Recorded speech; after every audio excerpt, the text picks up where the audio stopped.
In this video, I'm going to teach you how to construct perpendicular lines going through a given point. Now, one of the constructions I did earlier, and probably one you're familiar with, is that of a perpendicular bisector. If I were to take a segment and perpendicularly bisect it, that means take this segment and cut it into two equal parts, but do so with this perpendicular line. It's a very basic and a simple construction.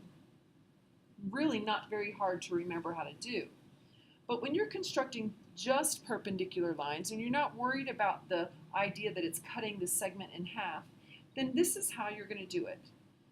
Sometimes you'll be given a point through which that perpendicular line is going to go through, and sometimes you're not.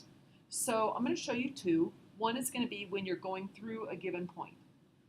So much like we used the two endpoints as equal distances, say from the center, I need to create my own equal distances from this point. So let me show you what I'm talking about.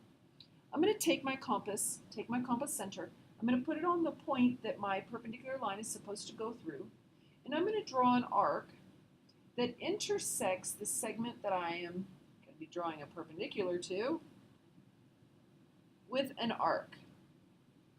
So this arc that I just drew was me creating 2 points of reference that are equally distant from my given point.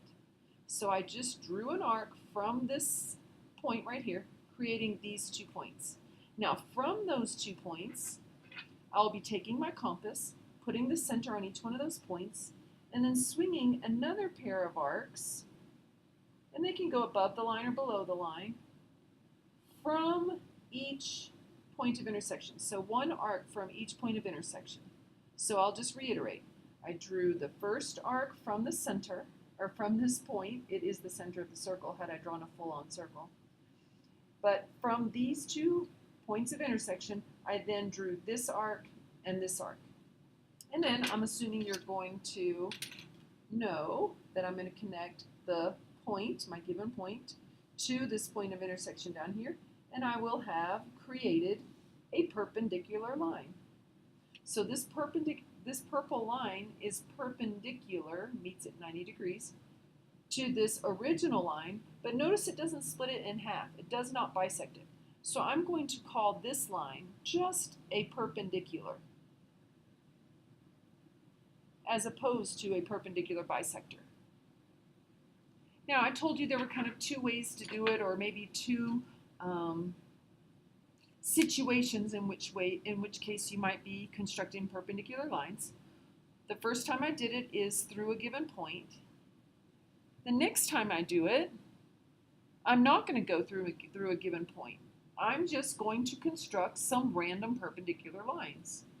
Now, there are a couple ways I can do it. I can do it just like I did. I can create my own dot for it to go through.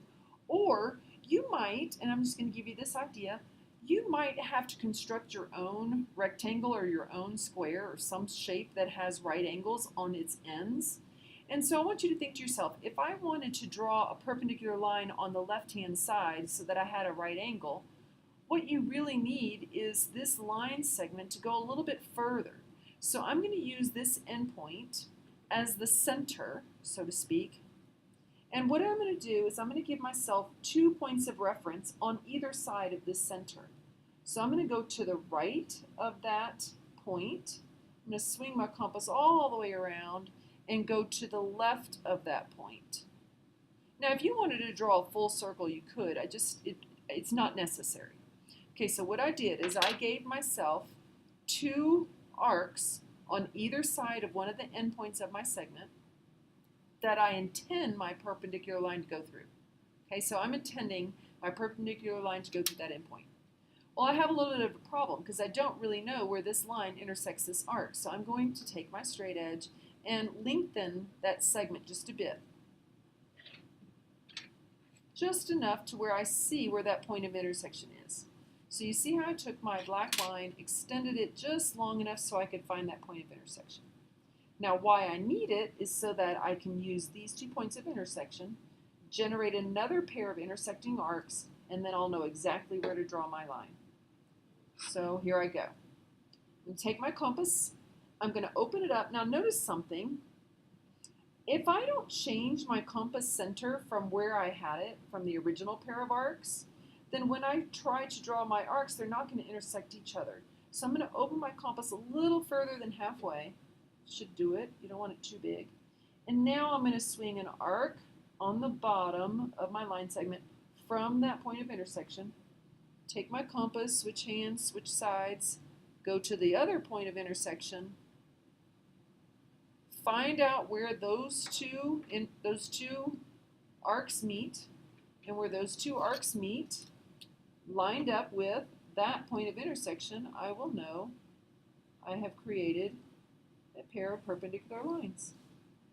So this purple line is perpendicular to my original, and now I have, watch this, the beginnings of a rectangle, or the beginnings of a square, or maybe the beginnings of the diagonals of a kite.